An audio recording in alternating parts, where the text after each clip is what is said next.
Hello, everyone. My name is Jonathon Van Maren, and welcome to the Van Maren Show on LifeSiteNews.com. This is a special report on what is going on in Hong Kong right now. Many of you have been following the events that have been taking place there over the past 4 months. You've been following the protests, but many of you might be unaware of the fact that there is an angle to this story that most people have missed. I know many people have seen the videos of thousands and thousands of Hong Kongers singing hymns in the streets, holding up their phones. And a lot of people have recognized that there is a Christian element to these protests that has gone largely unnoticed and almost entirely unremarked on in the mainstream media.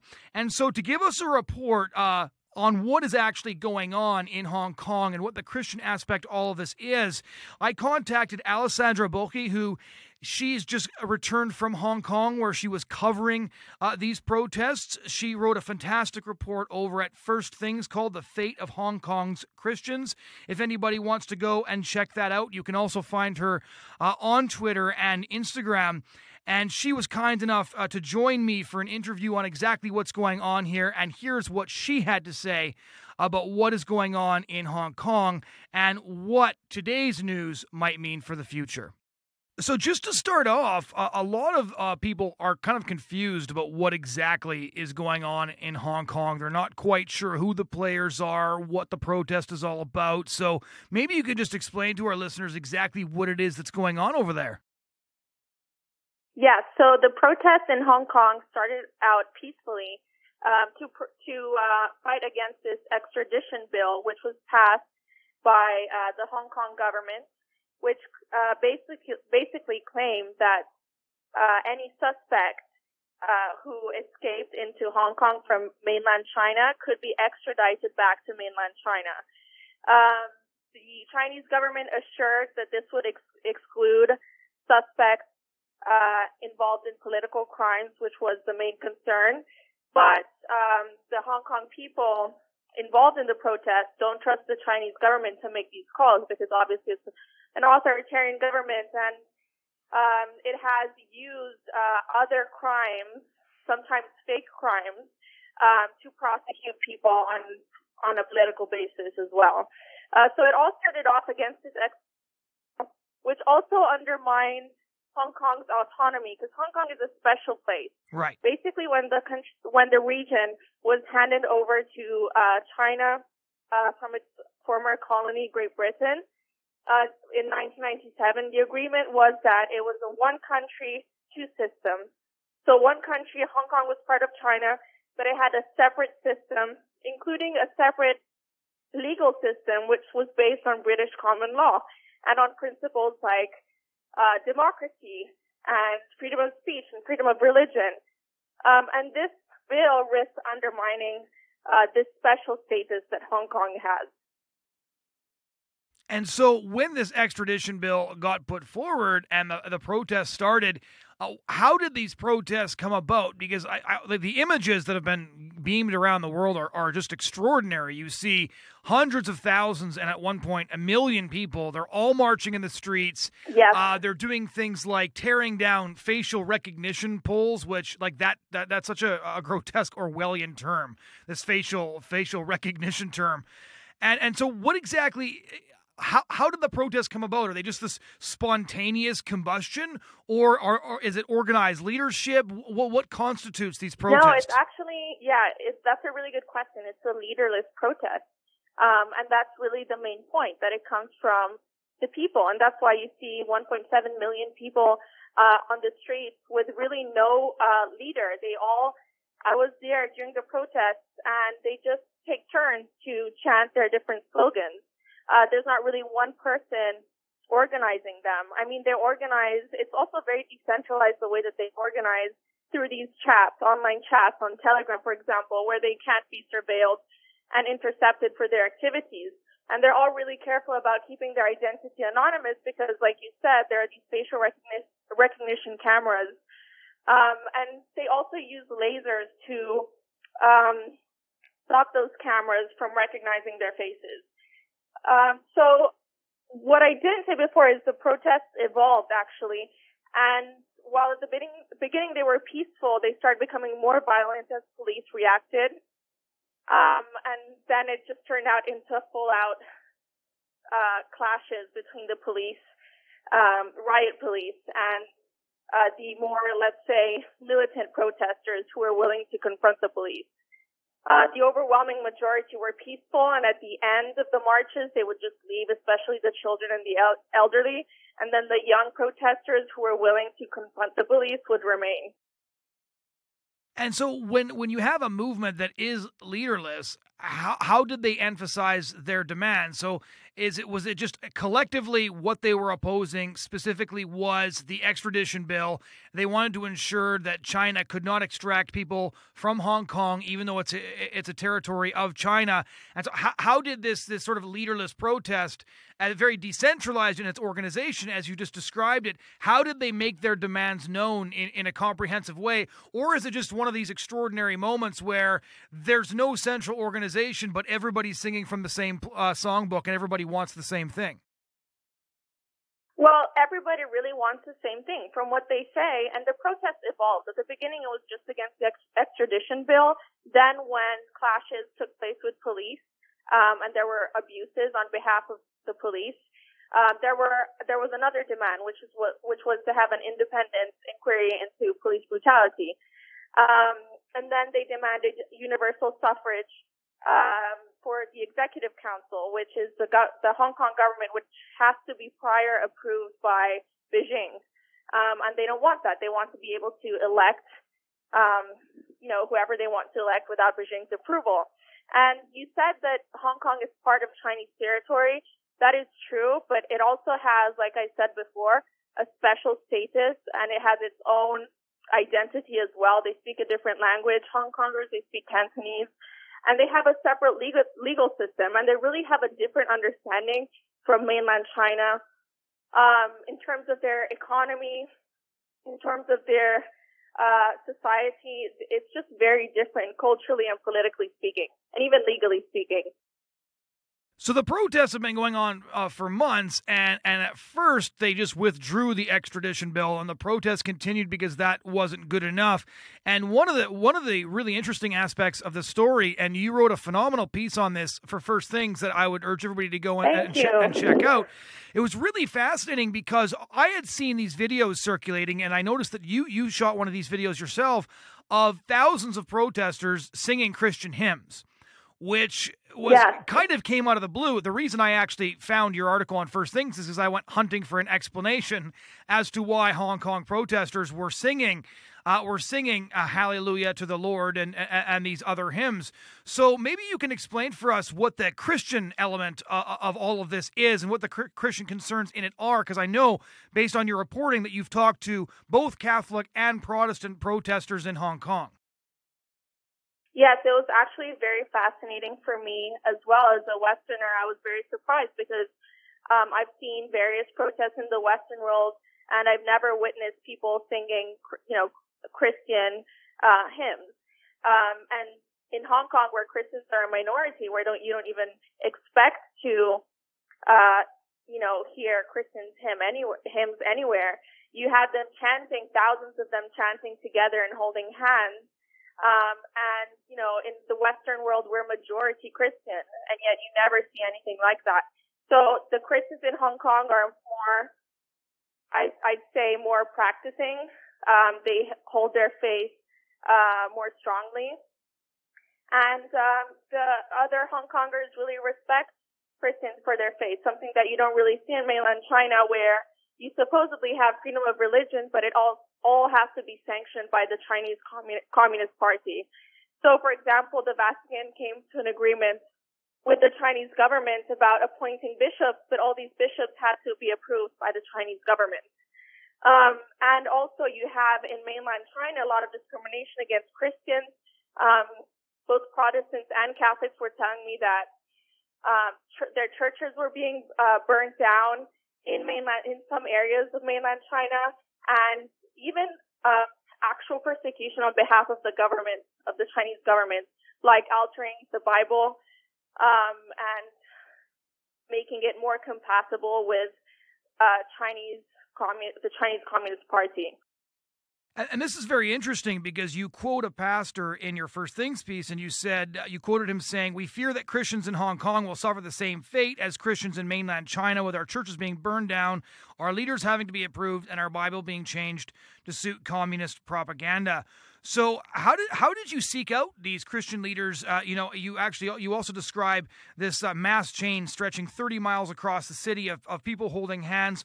Was the Christian character of some of these protests or partial protests obvious, or did you have to seek out these Christian leaders and ask them what their stake in all of this was? No, initially I didn't have to seek out. I was told on Friday when I first arrived that there was a Christian rally. And so I went there, and there were thousands of people there, and were wearing shirts with crosses and saying "God bless Hong Kong." And then it transformed eventually into this big chain that stretched across the entire city, among non-Christians as well. So you see this collaboration with Christians, and they're very active in the protest. And when they were coming out and doing these protests, they specifically referenced what was going on in China, because right now, like throughout this entire year, there's been sort of an unprecedented crackdown on Chinese Christians, with police officers having quotas for the number of people that they have to arrest. So was there the sense that the extradition bill could be used to arrest Christian leaders as basically following a belief system that was at odds with the Chinese Communist government? Well, they fear, generally speaking, that the more China takes control over Hong Kong, the less freedoms they will have. So that was the general concern. And like I said before, the Chinese government assured Hong Kong that extradition bill wouldn't include political or religious crimes. However, they don't trust China to make these calls. So yes, they do fear repercussions in that respect. And I went on Sunday to Mass, and I attended this local Catholic church. And while I was there, I didn't publish any pictures because I didn't want to show where I was. But during the meeting, I wanted to protect the Christians there because they were telling me that they didn't want to be identified, and even the priest who I interviewed said the same. But during the Mass, when he was making a talk, he was saying that he was praying for the victims of the extradition bill, and he was criticizing China for its investment in the 5G technology and saying that we need a spiritual investment. So the sentiment is pretty much opposed to China, but they're also very secretive in a way about it. So yeah, they're very courageous in that respect too. So for the people who were not in Hong Kong, have not witnessed what's actually going on, and right now I think our listeners probably have a pretty good sense now of what this was all about, what the Christian stakes in this protest were all about. And of course, one of the reasons that I found your work was because I was trying to find somebody who had been in Hong Kong, had the perspective of having actually been on the ground and attended the protests. And I see even on your Instagram page, you posted quite a few pictures of you at the protest in Hong Kong. So what was that like? One of the things that I find extraordinary about what happened in Hong Kong, especially now that they seem to have achieved victory, that the extradition bill has been totally withdrawn, where you have this, as you describe it, spontaneous movement. It's leaderless, it's decentralized. They're demanding that their freedom be respected. You have China sort of looming on the border and nobody quite sure what they're actually going to do. You've got images of protesters grabbing tear gas canisters and dropping them into buckets of nitrogen to render them useless. And it's just it's rare to see a spontaneous protest and just sort of raw, unfettered, in favor of freedom and democracy, to see it succeed like that. So what was it like for you to be there, to witness it? What was the feeling on the ground? Kind of give our listeners a sense of what it was like to experience the Hong Kong protests. Sure. At the beginning, like I said, it was peaceful, but towards the end, when the protesters reached destination point, the riot police was waiting, and that's where you saw things escalating. And it was really quite dangerous. Before I went, I wasn't sure what to expect, and I spoke to a journalist who was there who told me, you need the full face gas mask and a helmet and a press vest. And I thought he was, exaggerating a bit. But actually, when I was there, I realized he was right. And because you get hit I was hit by a rubber bullet on my arm when I was on the side of the protesters. So the police don't really discriminate, even though I was wearing a press vest, which is a yellow vest. It's very, it's very easy to see. I wasn't hurt or anything, but it's just very dangerous. But I was very impressed by the organizing capabilities of these protesters who, like you said, they're very decentralized. It's a leaderless movement, and yet they know how to deal with tear gas. They know how to deal with rubber bullets. I mean, they use the umbrellas, for example, as a shield, like a Roman shield against the rubber bullets. But they were very determined. At one point, they even took bricks from the floor, from actually the ground. They carved them out and they threw them at police when police were charging them. They wouldn't back down at anything. They were very fearless, like nothing I've ever seen or heard of before.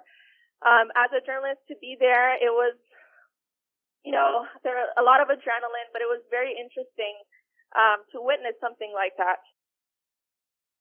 And when you talk to the Hong Kong protesters on the ground, one of the things that I find very interesting, like I have attended many different protests, I have interviewed many different activists, and so I understand that there are activists who are willing to put themselves out there, they're willing to put themselves on the line, but when you're starting to hit numbers like 1.7 million Hong Kongers, when you're starting to basically achieve a huge percentage of the population, you're no longer just talking activists. You're talking ordinary people who are willing to head out on the street because they realize what's on the line. So when you were talking with them and interviewing them for the reports that you were sending back, what did they tell you about their motive and what was putting them out there, especially the people who aren't activist by nature? They're not inclined to that, but we're just getting out there with everybody else.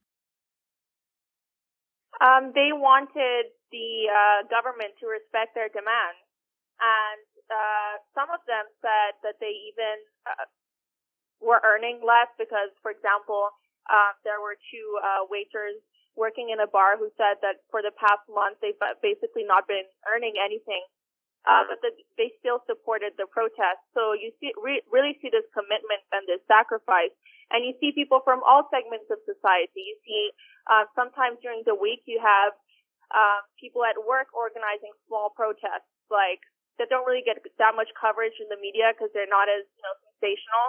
But you have nurses organizing small protests or teachers. So it's really interesting to see this variety of people and really the magnitude of people coming together.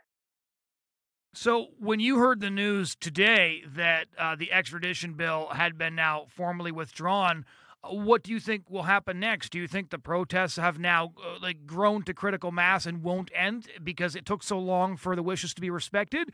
Or do you think that this will be seen as a definitive victory and that most people will sort of pack up and go home until this threat comes up again? That's a really interesting question. I've been trying to figure this out, and I think it's too soon to tell. But from what I've gathered from the Telegram chats I'm in of some of these organizers, is that they're not going to stop, that they're going to continue. But of course, these are the more determined protesters. Maybe the more moderate ones will sort of calm down and not partake in the protests anymore. But as far as the people, the more involved protesters, they seem like they don't want to stop because they don't feel that all of their 5 demands have been met equally. So Carrie Lam, the chief executive of Hong Kong, said that the extradition bill was now fully withdrawn. That is obviously a victory, but the protests have developed and have really escalated to such a point where that's not the demand that they even care about the most. They want an independent inquiry into police brutality, and they want full election of the executive. And they want a retraction of the protesters being called rioters, labeled as rioters by the government, and also they want everyone who's been arrested, all the protesters who have been arrested, to be released. because they don't feel that they're being treated fairly under the law. There's a separate commission prosecuting them. Apparently, and there are more than 1,000 people have been arrested. So they want all of these demands to be respected equally. Maybe the more moderate people, like I said, will not partake anymore. But as far as I can tell, even today, protests have continued. So my final question is, you've written these reports, especially on the Christian aspect of these protests. And so the people that are tuning into this podcast, I know that a lot of them will sort of wonder, what should Christians in the West know about what is going on in Hong Kong, since that's what your reporting really focused on. So just to make sure we haven't missed anything, I really want to know, is there anything that Christians in the West should know about what's taking place in Hong Kong in regard to the potential plight faced by the Christians there? Yes, they should know that Christians in Hong Kong, first of all, exist. I'm sure many people didn't even probably know, and they're a big part of the population. They're 1/10 of the population, and they're very faithful, and I believe, more faithful than many people in the West who are maybe nominal Christians. Right. And they fear that the Chinese Communist Party will take more control over their region, and that they will lose their rights, like religious freedom, which allows them to practice their faith freely. And should, Hong Kong be part of China fully and not have its independent legal system, then that would mean that obviously Christians in Hong Kong would suffer the same fate as Christians in mainland China. And also you have another problem in Hong Kong, which is the Chinese immigration. So it's gradually turning the region around and making it pro-Beijing. And you have a lot of discrimination against Christians in mainland China, which might come to Hong Kong as well. Well, Alessandra, thank you so much for taking the time to have this discussion with us. It's been really enlightening, and I'm just glad somebody was out there on the ground covering this aspect of the story. Thanks so much for having me. Ladies and gentlemen, that was our special report on what is unfolding in Hong Kong right now and what the Christian aspect of these protests is. Thank you so much for joining us, and we do hope you'll join us again soon.